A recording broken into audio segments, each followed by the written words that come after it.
भारत के messaging apps की दुनिया में अब नया मुकाबला दिख रहा है। एक तरफ है मेटा का व्हाट्सएप और दूसरी तरफ ज़ोहो का अराटाई, जिसे कई लोग व्हाट्सएप किलर कह रहे हैं। अराटाई अपनी खास फीचर्स जैसे मीटिंग्स, पॉकेट क्लाउड स्टोरेज और मेंशंस की वजह से चर्चा में है। सबसे बड़ी बात ये ऐप एड्स फ्री और प्राइवेसी फोकस्ड है, जबकि व्हाट्सएप में अब एड्स और जबरन एआई फीचर्स शामिल हो रहे हैं। नमस्कार दोस्तों, आप सुन रहे हैं यूपीएससी सिविल 360, जहां आप बिना स्क्रीन देखे सिर्फ सुनकर रह सकते हैं 24/7 अपडेटेड, बिल्कुल यूपीएससी इनसाइट्स के साथ। तो टेक जगत में आजकल ज़ोहो के अराटाई ऐप की काफ़ी धूम मची हुई है। हर तरफ इसी की बात हो रही है। सुनने में आ रहा है कि इसके यूजर्स मतलब उपयोगकर्ता अचानक ही बहुत तेजी से बढ़ गए हैं, पूर्ण रूप से लोकप्रिय हुआ है। जरा सोचिए, सिर्फ 3 दिनों के अंदर इस ऐप पर रोजाना नए साइनअप्स यानी डेली रजिस्ट्रेशंस की संख्या 3000 से बढ़कर सीधा 3.5 लाख हो गई। 3.5 लाख 3000 से? हाँ, ये लगभग 100 गुना 100x की जबरदस्त बढ़ोतरी है। ये फिगर्स अपने आप में इसकी बढ़ती पॉपुलैरिटी की कहानी कह रहे हैं। 100 गुना? ये तो वाकई हैरान करने वाला आंकड़ा है। Okay, let's unpack this. चलिए इसे थोड़ा और समझते हैं।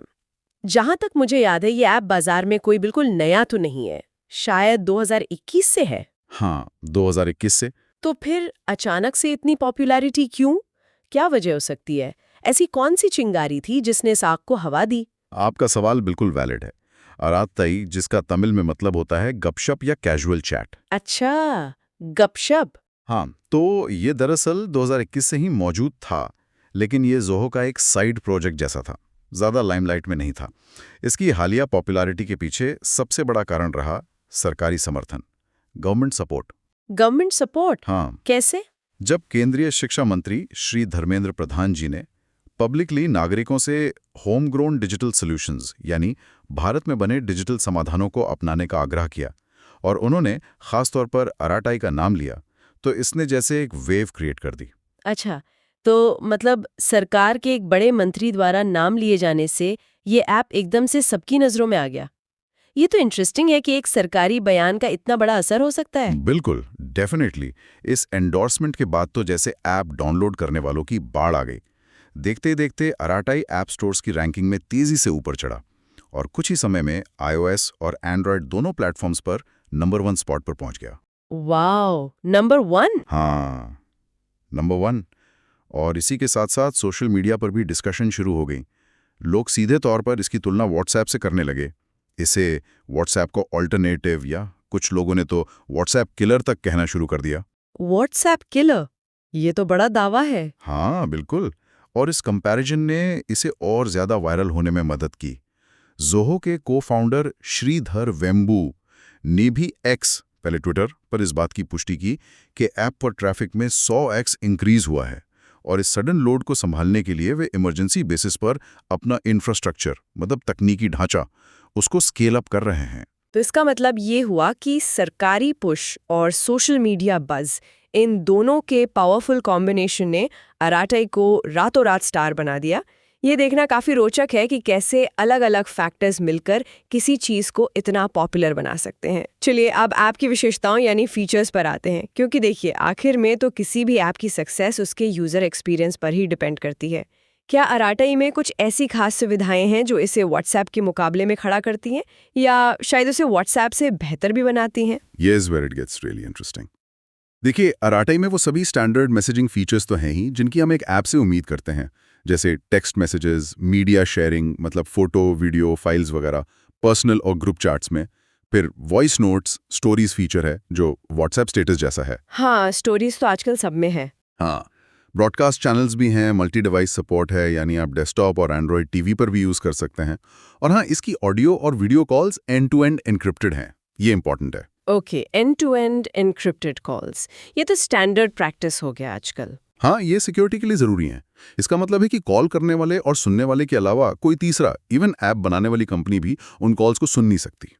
ठीक है, तो ये तो हुई बेसिक ज़रूरतें, लेकिन वो कौन सी यूनिक बातें हैं जो इसे भीड़ से अलग करती हैं? इसके यूनिक सेलिंग पॉइंट्स मतलब यूएसपी क्या हैं? बिल्कुल। व्हाट्स फैसिनेटिंग हियर इज अराताई कुछ ऐसी स्पेसिफिक सुविधाएं देता है जो व्हाट्सएप में फिलहाल नहीं है। पहला है मीटिंग्स फीचर। मीटिंग्स? हाँ, ये ऐप के अंदर ही बना हुआ एक मीटिंग टूल है, काफ़ी कुछ गूगल मीट या जूम जैसा। यूजर्स इंस्टेंटली मीटिंग बना सकते हैं, ज्वाइन कर सकते हैं कोड से, शेड्यूल कर सकते हैं फ्यूचर के लिए और अपनी पास्ट मीटिंग्स का रिकॉर्ड भी देख सकते हैं। अच्छा, तो ये व्हाट्सएप के ग्रुप वीडियो कॉल से ज़्यादा एडवांस्ड है। हाँ, काफ़ी एडवांस्ड है। खासकर प्रोफेशनल यूज़ के लिए ये काफ़ी यूज़फुल हो सकता है। दूसरा है पॉकेट। पॉकेट, ये क्या है? ये ऐप के अंदर ही यूज़र का अपना पर्सनल क्लाउड स्टोरेज स्पेस है। जैसे अक्सर ज़रूरी मैसेज, लिंक या फाइल सेव करने के लिए लोग व्हाट्सएप में खुद को ही मैसेज भेज देते हैं ना। हाँ हाँ, बिल्कुल, मैंने भी किया है। तो एराटाई में इस पॉकेट फीचर से आप उन्हें सीधे यहीं सेव कर सकते हैं। चीज़ों को ऑर्गेनाइज करने का एक अच्छा तरीका है। तीसरा है मेंशंस। मेंशंस, जैसे स्लैक में होता है। एग्जैक्टली। स्लैक जैसे प्रोफेशनल चैट प्लेटफॉर्म्स की तरह एराटाई में एक अलग मेंशन सेक्शन है। यहाँ वो सारे मैसेज एक जगह दिख जाते हैं जहां आपको टैग @मेंशन किया गया हो। इससे खासकर बिजी ग्रुप चैट्स में ये ट्रैक करना आसान हो जाता है कि कहाँ आपका अटेंशन चाहिए या कोई टास्क असाइन हुआ है। मीटिंग्स, पॉकेट, मेंशंस, ये फीचर्स तो प्रोडक्टिविटी और ऑर्गेनाइजेशन पर फोकस करते लगते हैं, जो इसे व्हाट्सएप से थोड़ा अलग बनाते हैं। अब उन बड़े सवालों पर आते हैं जो आजकल यूजर्स के लिए बहुत मायने रखते हैं, प्राइवेसी और एड्स। इन मामलों में दोनों ऐप्स की तुलना कैसे की जा सकती है? ये एक बहुत बड़ा डिफरेंस है और शायद अराताई की पॉपुलैरिटी का एक मेन रीजन भी। एड्स की बात करें तो अराताई फिलहाल पूरी तरह एड फ्री है। ज़ोहो ने पब्लिकली प्रॉमिस किया है कि वो यूजर्स के पर्सनल डेटा को मोनेटाइज नहीं करेंगे, मतलब विज्ञापन दिखाकर पैसा नहीं कमाएंगे। ये तो बहुत बड़ी बात है। हाँ बिल्कुल, ये व्हाट्सएप से एकदम ऑपोजिट है, जहां उसकी पेरेंट कंपनी मेटा अब अपडेट्स टैब, जो पहले स्टेटस टैब था, में एड्स दिखाना शुरू कर दिया है। व्हाट्सएप कुछ यूजर मेटा डेटा, जैसे आप कब ऑनलाइन आते हैं, किससे बात करते हैं एक्सेट्रा, अपनी पेरेंट कंपनी मेटा के साथ शेयर भी करता है, जिसका इस्तेमाल एड टारगेटिंग और दूसरे पर्पसेस के लिए होता है। अराताई इस बात पर भी जोर देता है कि यूजर्स का सारा डेटा भारत में स्थित डेटा सेंटर्स में ही स्टोर किया जाता है। Data localisation. डेटा भारत में ही रहेगा। ये डेटा सिक्योरिटी को लेकर कंसर्न्ड यूजर्स के लिए इंपॉर्टेंट पॉइंट हो सकता है। और एआई यानी आर्टिफिशियल इंटेलिजेंस के बारे में क्या? व्हाट्सएप में तो आजकल एआई बहुत दिख रहा है। हाँ, एआई के मामले में भी अंतर है। मेटा काफ़ी एग्रेसिवली व्हाट्सएप में एआई फीचर्स इंटीग्रेट कर रहा है। अक्सर उन्हें ऐसी जगह पर रखा जाता है जहां से उन्हें पूरी तरह हटाना या बंद करना मुश्किल होता है, जैसे सर्च बार में एआई चैटबॉट। यूजर्स के पास इन्हें पूरी तरह डिसेबल करने का ऑप्शन लिमिटेड है। हाँ, वो मैंने देखा है, थोड़ा इंट्रूसिव लगता है कभी-कभी। एग्जैक्टली। अराताई में अभी तक इस तरह के फोर्स्ड एआई फीचर्स नहीं हैं। हो सकता है वे फ्यूचर में एआई कैपेबिलिटीज ऐड करें, लेकिन करंट अप्रोच कम इंट्रूसिव लगता है। लेकिन, और ये पॉइंट बहुत इंपॉर्टेंट है, एन्क्रिप्शन गैप। यहां एक बहुत जरूरी बात पर ध्यान देना होगा। अच्छा, क्या? चाहे वो पर्सनल चैट हो या ग्रुप चैट, अभी तक fully end to end encrypted नहीं है। क्या टेक्स्ट मैसेजेस एन्क्रिप्टेड नहीं है? Fully end to end encrypted नहीं है। इसका मतलब है कि टेक्स्ट मैसेजेस उतने सिक्योर नहीं हैं जितने व्हाट्सएप पर होते हैं, जहां टेक्स्ट और कॉल्स दोनों डिफॉल्ट रूप से E2E एन्क्रिप्टेड होते हैं। सिक्योरिटी और यूजर ट्रस्ट के लिहाज से ये अराताई के लिए एक बड़ी कमी है। ये तो वाकई एक बहुत बड़ा गैप है। टेक्स्ट मैसेजेस तो सबसे ज्यादा यूज होते हैं।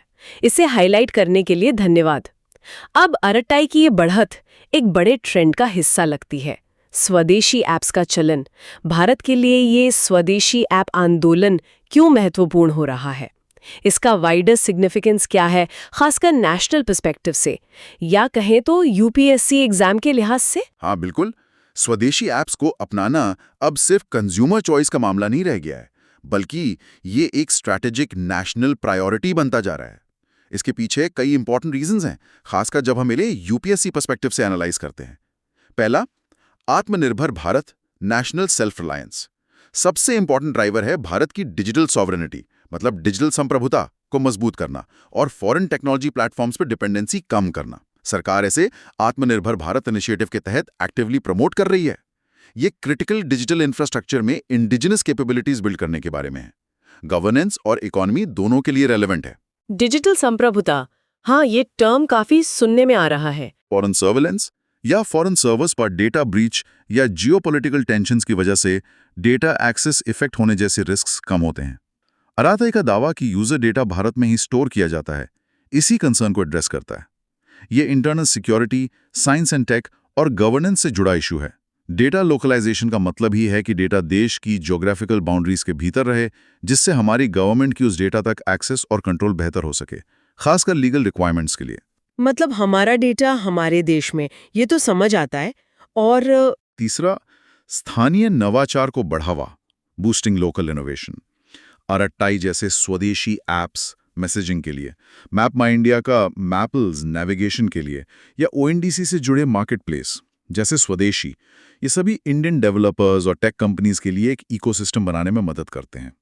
ये लोकल टैलेंट और इंडियन नीड्स के हिसाब से इनोवेशन को इनकरेज करता है। ये इकोनॉमी और एसएनटी के लिए इंपॉर्टेंट है। हाँ, लोकल टैलेंट को प्लेटफॉर्म मिलना तो जरूरी है। चौथा, आर्थिक प्रभाव, इकोनॉमिक इम्पैक्ट।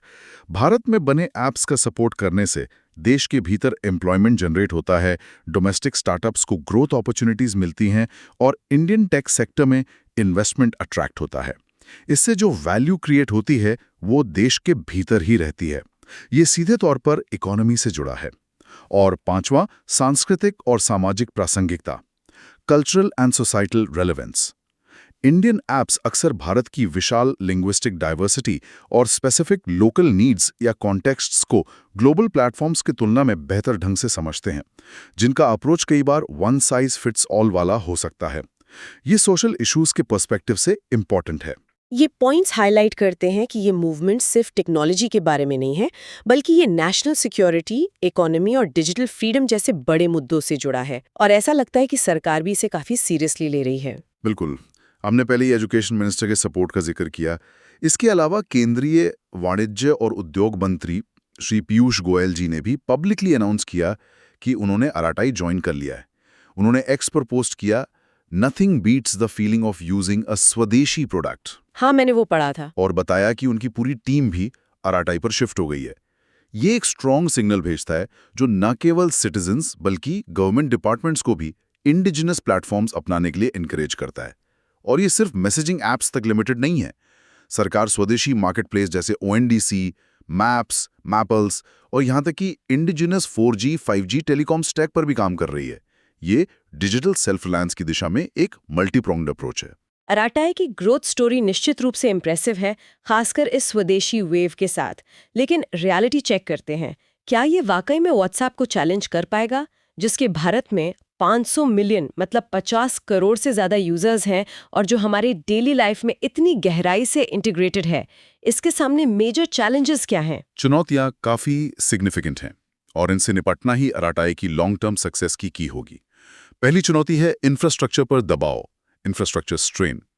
ट्रैफिक में अचानक 100 गुना जंप ने जोहो के टेक इंफ्रास्ट्रक्चर पर जबरदस्त प्रेशर डाला।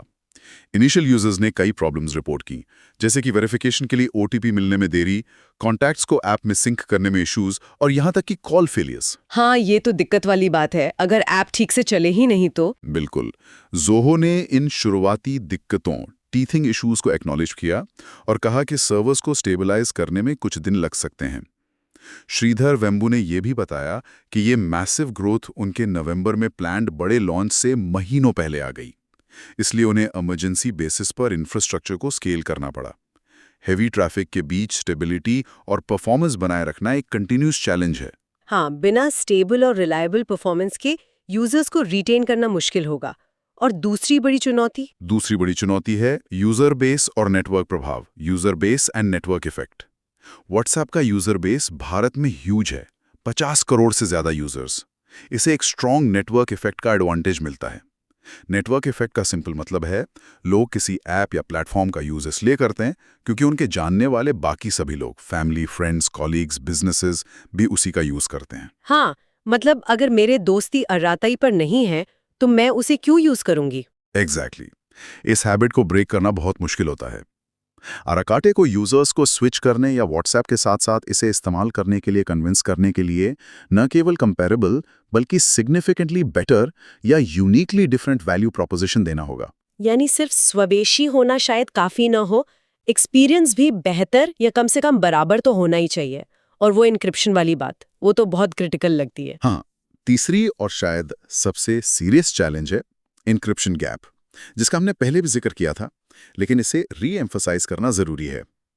टेक्स्ट चार्ट्स के लिए एंड टू एंड इनक्रिप्शन की कमी एक मेजर हर्डल है। खासकर आज के दौर में जब लोग अपनी प्राइवेसी को लेकर ज्यादा अवेयर हैं।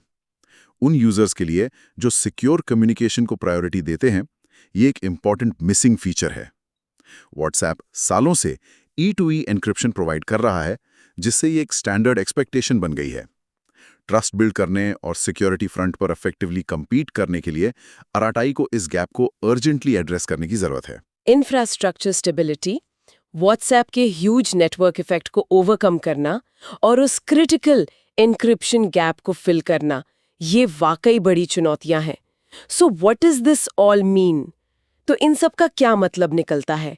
क्या अराटाई वाकई में भारत में व्हाट्सएप के डोमिनेंस को चैलेंज कर सकता है, या ये सिर्फ स्वदेशी भावना से प्रेरित एक टेम्पररी वेव है? अगर हम इसे बड़े परिप्रेक्ष्य से देखें तो अराटे का रैपिड राइज क्लियरली दिखाता है कि इंडियन यूजर्स के बीच व्हाट्सएप की एक credible, privacy focused, home grown alternative में सिग्निफिकेंट इंटरेस्ट है।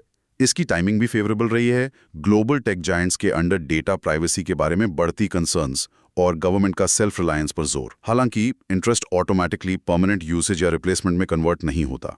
अराटे का फ्यूचर कई फैक्टर्स पर डिपेंड करेगा। ज़ोहो कितनी जल्दी और इफेक्टिवली अपने इंफ्रास्ट्रक्चर को स्केल करता है ताकि एक स्मूथ, रिलायबल यूजर एक्सपीरियंस दे सके। उनकी बग्स फिक्स करने और इनिशियल यूजर कंप्लेंट्स को क्विकली एड्रेस करने की एबिलिटी। हालांकि इंटरेस्ट ऑटोमेटिकली परमानेंट यूसेज या रिप्लेसमेंट में कन्वर्ट नहीं होता।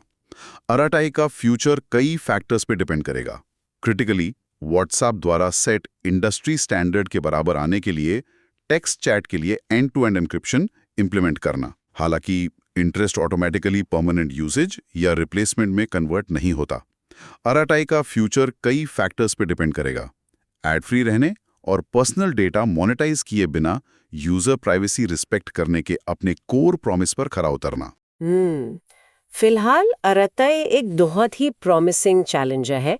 इसने सक्सेसफुली नेशनल अटेंशन कैप्चर किया है और स्वदेशी सेंटिमेंट को लेवरेज किया है। लेकिन व्हाट्सएप का सच्चा रिप्लेसमेंट बनना अभी एक लॉन्ग रोड अहेड है। इसे टेक्नोलॉजी, सिक्योरिटी और ट्रस्ट बिल्डिंग पर फ्लॉलेसली एग्जीक्यूट करने की जरूरत होगी। ये देखना वाकई दिलचस्प होगा कि ज़ोहो इन चुनौतियों का सामना कैसे करता है। आगे सोचते हुए सिर्फ फीचर्स या यूजर नंबर से परे मेटा जैसे ग्लोबल टेक जायंट्स और अराटाई जैसे उभरते भारतीय विकल्पों के बीच इस कंपटीशन को शेप करने में गवर्नमेंट पॉलिसीज क्या रोल प्ले कर सकती हैं? क्या डेटा लोकलाइजेशन मैंडेट्स या डिजिटल सॉवरेनिटी पर फोकस करने वाले रेगुलेशंस लॉन्ग टर्म में स्वदेशी ऐप्स को और स्ट्रेटेजिक एडवांटेज दे सकते हैं? ये सोचने वाला सवाल है कि कैसे पॉलिसी इंटरवेंशंस आत्मनिर्भर भारत के गोल को डिजिटल स्पेस में और स्ट्रेंथन कर सकते हैं। दोस्तों, अब आपके लिए एक सवाल, आपका क्या मानना है? आने वाले समय में अराटाई व्हाट्सएप को टक्कर दे पाएगा या नहीं? अपनी राय हमें कमेंट सेक्शन में ज़रूर बताइए। अगर आपको ये पॉडकास्ट पसंद आया तो चैनल को लाइक, सब्सक्राइब और शेयर करना मत भूलिए। You're watching UPSC Civil 360, the only UPSC channel you can just listen to. मिलते हैं अगले एपिसोड में एक और ज़रूरी मुद्दे के साथ। धन्यवाद और जय हिंद।